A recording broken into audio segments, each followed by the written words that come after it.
Assalamualaikum warahmatullahi wabarakatuh. Nepangkeun nami Abi Raisa Nurmailani.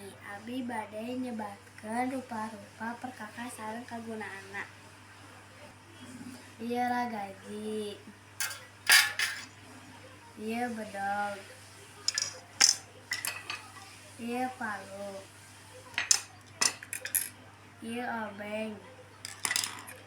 Ieu pisau. Abi ayeuna bade nyebatkeun kagunaanana. Ieu ragaji nyaeta hiji perkakas anu dipake pikeun motong awi.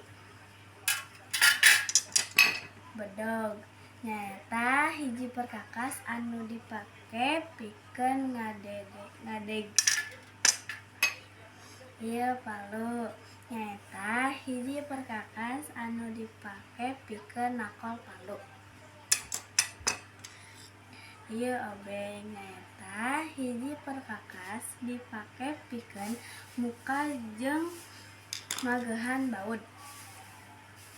Ieu peso nyaeta hiji perkakas anu dipake pikeun kekeuretan. Hatur nuhun. Wassalamualaikum warahmatullahi wabarakatuh. Waalaikumsalam.